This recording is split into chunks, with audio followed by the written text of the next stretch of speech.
Hello and welcome to sports talk with Rohit. आप सभी का स्वागत है। आरसीबी का अगला मुकाबला चेन्नई सुपर किंग्स के लिए, लेकिन कहाँ है आरसीबी? कई दिन से बातें नहीं हुई है। Where is RCB? आरसीबी हाल फिलहाल दिल्ली में ही है। उनके कुछ एड शूट्स चल रहे थे और आज आरसीबी दिल्ली से बेंगलुरु के लिए फ्लाई कर जाएगी। जी हाँ, बिल्कुल, आज आरसीबी दिल्ली से बेंगलुरु के लिए फ्लाई कर जाएगी और उसके बाद जो है वो कल प्रैक्टिस सेशन ज्वाइन करेगी आरसीबी। आज चेन्नई का भी मुकाबला है पंजाब के साथ, बड़ा मुकाबला। अगर चेन्नई यहां हार जाती है तो चेन्नई ऑलमोस्ट बाहर है। फिर तो 3 तारीख को जो आरसीबी चेन्नई को मौधा मारेगी उस पर देखना होगा किस तरीके से। लेकिन हम कर लेते हैं आरसीबी की टीम को एनालाइज। क्या आरसीबी की टीम वाकई में एक ट्रॉफी विनिंग टीम है? क्योंकि पिछले कुछ दिनों में टॉप 4 का सिनेरियो बिल्कुल बदल गया है।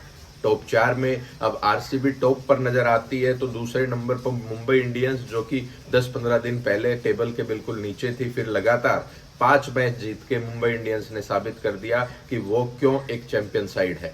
कई सोशल मीडिया बस तो ये भी चल रहा है कि आरसीबी वर्सेस मुंबई इंडियंस का ही फाइनल आईपीएल 2025 में होने वाला है। मतलब तो ये साफ है कि चेन्नई वाले फैंस तो खुद हार मान चुके हैं। अब आरसीबी, मुंबई, उसके बाद आती है गुजरात टाइटंस, फिर आती है दिल्ली कैपिटल्स। गुजरात टाइटंस और दिल्ली कैपिटल्स दोनों की गाड़ी जो है वो लेटर हाफ ऑफ आईपीएल में डिरेल्ड हो गई है। पंजाब किंग्स, वही वो मुकाबला जो कोलकाता के खिलाफ जीतना था, उसमें बारिश में 1 पॉइंट मिला, इसके चलते वो 5वें स्थान पे है 11 पॉइंट के साथ। हालांकि उनके मैचेस कम है, वो जीत के टॉप 4 में एंट्री मार सकते हैं। लेकिन अब टॉप 4 में जब वो एंट्री मारेंगे तो वहां पे मुंबई इंडियंस को रिप्लेस करना मुश्किल है, क्योंकि मुंबई का अगला मुकाबला राजस्थान रॉयल्स के साथ है। हालांकि राजस्थान रॉयल्स पार्टी स्पॉइलर बन सकते हैं मुंबई इंडियंस के लिए, लेकिन मुंबई अभी 12 पॉइंट के साथ बैठी हुई है। उनको इजी क्वालिफिकेशन के लिए 2 मुकाबले जीतने हैं। अगर वो एक मुकाबला भी जीतती है तो उनकी नेट रन रेट टॉप 4 टीमों में सबसे बेहतर 0.89 है। वहीं आरसीबी ऊपर बैठी हुई है आराम से 14 पॉइंट, एकमात्र टीम जिसके अब तक 14 पॉइंट है। आज जब आप वीडियो देख रहे हो तब तक 14 है और कल भी 14, सबसे ज्यादा उन्हीं के पॉइंट रहेंगे। तो आरसीबी का ये एक प्लस पॉइंट है।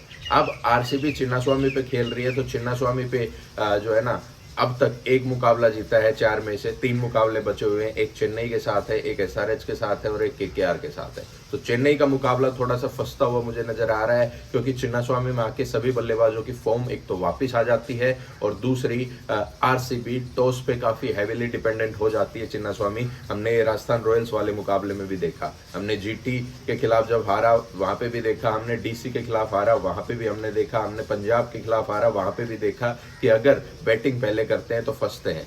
आरसीबी चिन्नास्वामी में मैच एक बार बैटिंग फर्स्ट करते हुए जीती है, वो भी आपको इसलिए आपको मैंने बता दिया था कि आरसीबी 70% है और 30% राजस्थान है। लेकिन अगर बैटिंग फर्स्ट आरसीबी कर देती है तो 50-50 हो जाता है। अब 50-50 हुआ उस मुकाबले में और भुवनेश्वर कुमार के भी 22 रन पड़ गए। वो तो जोश हेजलवुड की एक्सेप्शनल बॉलिंग थी, जो वंस इन ए वाइल आती है डेली, उसको आप रिपीट नहीं कर सकते। तो अब चेन्नई के खिलाफ जो मुकाबला होगा उसमें टॉस की अहमियत बहुत बढ़ जाएगी। अगर टॉस में कुछ भी गड़बड़ होती है तो आरसीबी वो मुकाबला फंस सकता है आरसीबी के लिए, क्योंकि चेन्नई भी अब पार्टी स्पॉइलर का काम करेगी। हालांकि आरसीबी की टॉप 2 में फिनिश करने की परसेंटेज सबसे ज्यादा है, 60% चांसेस है कि आरसीबी टॉप 2 में फिनिश करे। क्वालिफिकेशन चांसेस आरसीबी की सबसे ज्यादा है, 91%। किसी भी टीम की अगर देखी जाए तो नहीं है, 91% चांसेस की आरसीबी टॉप 2 में और मतलब प्लेऑफ में क्वालिफाई करे। तो आरसीबी एक सिक्योर स्पोर्ट में है। अब आरसीबी को जो तैयारी है वो करनी चाहिए प्लेऑफ्स की तैयारी। आपको मैं बता देता हूँ, क्वालिफाई आप कर चुके हो, यहाँ से 2 मैच जीतिए, आप 18 पॉइंट टॉप 2 पे नजर रखिए। रजत पाटीदार ने भी कहा कि अब हम सिर्फ प्लेऑफ्स की क्वालिफाई करने की ये चीज नहीं देख रहे, अब हम टॉप 2 स्पोर्ट को देख रहे हैं। वहीं विराट कोहली का कहना यह है, पिछले मैच में जब विराट कोहली से इंटरव्यू लिया गया तो उन्होंने कहा कि हमेशा टी20 क्रिकेट का मतलब ये नहीं है आप आओ बैंग बैंग बैंग और फिर आउट हो जाओ, या चेज 160 170 करने तो आपके दिमाग में टोटल चलते रहना चाहिए कि किस प्रकार से मेरे को अपनी इनिंग बिल्ड करनी है। तो वैसा ही उन्होंने किया। अब हर्षा भोगले, संजय मांजरेकर, ये लोग कहते हैं कि देखेंगे 200 जब चेज करने होंगे तो आपका माइंडसेट क्या रहता है। तो भाई 200 की चेज यानी कि 195 प्लस की चेज में विराट कोहली सबसे ज्यादा एवरेज, सबसे ज्यादा स्ट्राइक रेट रखते हैं, उनके बाद रोहित शर्मा रखते हैं, फिर MS धोनी रखते हैं। ये क्लियर है कि विराट कोहली से बड़ा चेज मास्टर कोई नहीं है। हालांकि चलो आज हैप्पी बर्थडे है रोहित शर्मा का, तो उनको भी हैप्पी बर्थडे बोल देते हैं। हैप्पी बर्थडे रोहित शर्मा भाई, खुश रह ले भाई, विश हमारी तरफ से भी। आप लोग वीडियो को अंत तक देख के तो वीडियो को लाइक करें, शेयर करें, सब्सक्राइब करें। मैं आप लोगों को छोड़ जाता हूँ कुछ क्लिप्स के साथ जो कि मैदान में आरसीबी वर्सेस डीसी के मैच देखते हुए मैंने शूट की थी। चलिए जब तक बाय बाय, टेक केयर, ध्यान रखिएगा। ट्विटर पे हमें फॉलो करके रखिएगा आरसीबीएंस ऑफिशियल पे, इंस्टाग्राम पे हिट स्पोर्ट्स ऑफिशियल, आईपीएल ज्ञान ऑफिशियल पे और टेलीग्राम पे स्पोर्ट्स टॉक विद रोहित पे। तब तक के लिए नमस्कार, फिर मिलेंगे, जल्द मिलेंगे और शाम को आज 4 बजे लाइव के दौरान मिलते हैं। तब तक आरसीबी बेंगलुरु पहुंच जाएगी, आगे का स्टेटस क्या होगा तब जानिएगा।